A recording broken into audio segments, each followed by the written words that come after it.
Hi అండి, నేను మీ Shilpa Vinay. Welcome to Vinci kitchen.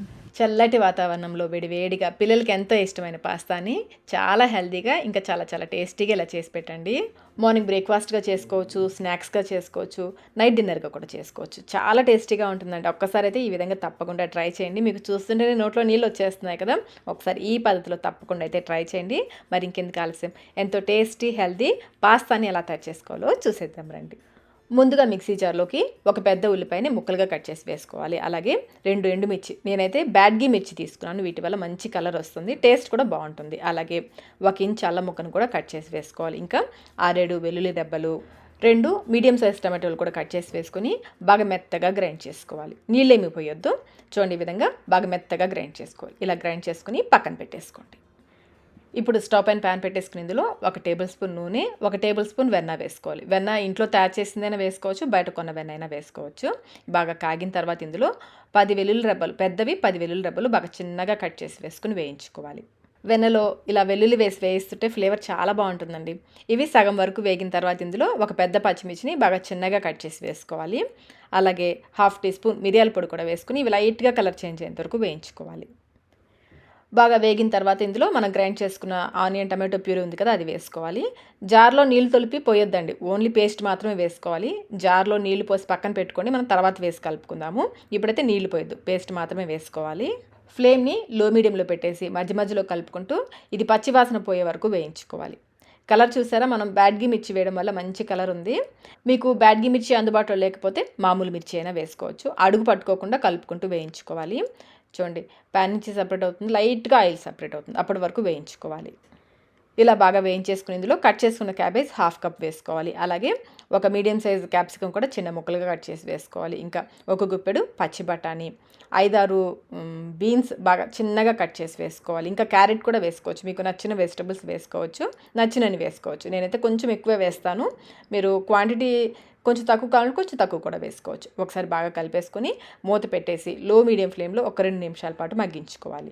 2 నిమిషాల తర్వాత ఇందులో 1/2 టీ స్పూన్ సాల్ట్ వేసుకోవాలి. అలాగే 1/2 టీ స్పూన్ ఆరిగానో, మీ దగ్గర పాస్తా మసాలా ఉంటే ఒక 3-4 టీ స్పూన్ వరకు పాస్తా మసాలా వేసుకోవచ్చు, లేదంటే గరం మసాలా కూడా వేసుకోవచ్చు. గరం మసాలా అయితే 1/2 టీ స్పూన్ వేసుకోండి. ఇంకా 1 టేబుల్ స్పూన్ సోయా సాస్ కూడా వేసుకుని బాగా కలుపుకోవాలి.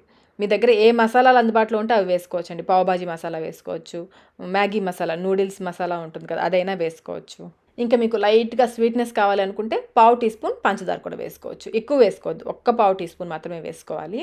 బాగా కలిపేసుకుని ఇందులో 2 కప్పుల నీళ్ళు పోసుకోవాలి. నేనేమో ఇందులో 1.5 కప్పులు నీళ్ళు పోసి మిగతా 1/2 కప్పు వచ్చేసి మిక్సీ జార్లో మనం పేస్ట్ గ్రైండ్ చేసుకున్నాం కదా, అందులో 1/2 కప్ నీళ్ళు పోసి తొలిపేసి ఆ నీళ్ళు కూడా ఇందులో పోసేసాను. అంతా బాగా కలిసేలాగా ఒకసారి కలిపేసుకుని టేస్ట్ చెక్ చేసుకోండి. మీకు ఏమైనా తక్కువైతే ఇప్పుడు వేసి కలుపుకోవచ్చు. నేనైతే కొంచెం సాల్ట్ వేస్తున్నాను. మూత పెట్టేసి మీడియం ఫ్లేమ్లో ఇది కొంచెం చిక్కబడేంత వరకు ఉడికించుకోవాలి. నేను పాస్తా కొంచెం సూప్ లాగా చేస్తానండి, చిక్కగా ఉడికించేయట్లేదు. అందుకని చూడండి, ఈ విధంగా కొంచెం ఈ కన్సిస్టెన్సీ వచ్చేంతవరకు ఉడికించేసుకుని స్టవ్ ఆఫ్ చేసేస్తున్నాను. ఇందులో మీరు బయట కొన్న పాస్తా ఉడికించేసుకుని అదైనా వేసి కలుపుకోవచ్చు, లేదంటే ఈ విధంగా మనం వీడియోలో చూపిస్తున్నట్లుగా హెల్తీగా చేసుకోవాలనుకుంటే హోమ్ మేడ్ పాస్తా అయినా వేసుకోవచ్చు. ఇలా ఉడికించేసుకుని స్టవ్ ఆఫ్ చేసి మూత పెట్టి పక్కన పెట్టేసుకోండి.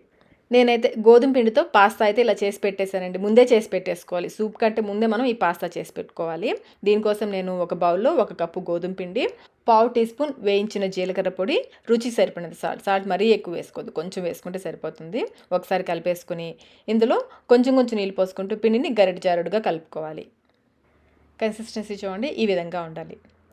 ఇప్పుడు స్టవ్ పైన ప్యాన్ పెట్టేసుకుని 2 చుక్కలు నూనె వేసి టిష్యూతో కానీ కాటన్ క్లాత్తో కానీ ప్యాన్ అంతా స్ప్రెడ్ చేసుకోవాలి. ప్యాన్ వేడెక్కిన తర్వాత ఒక గరిటెడు పిండిని వేసి పలచగా స్ప్రెడ్ చేసుకోవాలి. ప్యాన్ మరీ వేడెక్కిపోకూడదు, మరీ వేడెక్కిందంటే దోశ వేసేటప్పుడు అంటుకుపోతుంది. కొంచెం వేడెక్కిన తర్వాత ఒక గరిటెడు పిండిని వేసేసి పలచగా స్ప్రెడ్ చేసేసుకోండి. పైన పచ్చిదనం తగ్గిన తర్వాత పైనుంచి కొంచెం లైట్గా నూనె వేసేసుకుని ఒకవైపు కాలిన తర్వాత నిదానంగా రెండో వైపు తిప్పుకోవాలి. ఇటువైపు కూడా కొంచెం సేపు కాలనివ్వాలి. ఈ విధంగా 2 వైపులా కాలనిచ్చేసి తీసేసుకోవడమే. ఇలాగే మిగతా పిండితో మిగిలిన అట్లన్నీ వేసేసుకోవడమే. అట్లన్నీ కూడా ఒక ప్లేట్లోకి వేసుకుని వీటిని పూర్తిగా చల్లారనివ్వాలి. ఈ అట్లు పూర్తిగా చల్లారిన తర్వాత ఒక్కొక్క అట్టు తీసుకుని వీడియోలో చూపిస్తున్నట్లుగా రోల్ చేయాలి. మరీ టైట్గా రోల్ చేయొద్దు. ముందు మధ్యలోకి కట్ చేసేసి ఇవి 2 కలిపి కొంచెం వెడల్పుగా ఉండేలాగా కట్ చేసుకోవాలి. మరీ పెద్దగా కాకుండా అలానే మరీ సన్నగా కాకుండా చూడండి, ఈ వీడియోలో చూపిస్తున్నట్లుగా ఈ విధంగా కట్ చేసుకోవాలి. పిల్లలకేమో పాస్తా తినాలంటుంది, బయట కొనవేమో హెల్త్కి అంత మంచిది కాదు కదా. చక్కగా ఈ విధంగా గోధుమ పిండితో అట్లు వేసేసుకుని పాస్తా చేసి ఇవ్వండి, పిల్లలైతే చాలా ఇష్టంగా తినేస్తారు. చూస్తున్నారు ఎంత చక్కగా వచ్చాయి కదా. ఇలాగే మిగిలిన అట్లన్నీ కూడా పాస్తా లాగా కట్ చేసేసుకోవడమే. ఇవైతే ముందే చేసి పెట్టుకోవాలి, సూప్ కంటే కూడా ఈ పాస్తానే ముందు చేసి పెట్టుకోవాలి. ఇప్పుడు ఒక బౌల్లో ఇవి కొన్ని వేసేసుకొని మీకు కావాల్సినవి వేసేసుకోండి. దీనిపైన వేడి వేడి పాస్తా సూప్ ఉంది కదా, మనం తయారు చేసిన పాస్తా సూప్ అది వేసేసుకోవాలి. గోధుమ పిండితో చేసాము, ఎక్కువ వెజిటబుల్స్ వేసాము, చాలా హెల్దీ అండి ఈ పాస్తా అయితే. ఈ సూప్ పోసాక ఒకసారి ఈ పాస్తా కొంచెం పైకి వచ్చేలాగా పెట్టేసుకుని పైనుంచి సన్నగా తరిగిన కొత్తిమీర, సన్నగా తరిగిన ఉల్లికాడలు, స్ప్రింగ్ ఆనియన్స్ ఉంటాయి కదా, అవి కూడా కొంచెం వేసేసుకోండి. ఇంకా కొన్ని వేయించిన నువ్వులతో గార్నిష్ చేసి పిల్లలకి ఇవ్వండి. బౌల్ ఖాళీ చేసి ఇచ్చేస్తారండి, అంత టేస్టీగా ఉంటుంది. మీరు బయట తింటే కూడా మీకు ఇంత టేస్ట్ ఉండదు, అంత టేస్టీగా ఉంటుంది. మరి ఇంకెందుకు ఆలస్యం, ఈ టేస్టీ ఇంకా హెల్దీ పాస్తాని మీరు కూడా ఇంట్లో ఒకసారి తప్పకుండా ట్రై చేయండి. ట్రై చేసి మీకు టేస్ట్ ఎలా అనిపించిందో మాకు కమెంట్ రూపంలో తెలియచేయండి. వీడియో నచ్చినట్లయితే లైక్ చేయండి, మీ ఫ్రెండ్స్కి, ఫ్యామిలీ మెంబర్స్కి షేర్ చేయండి.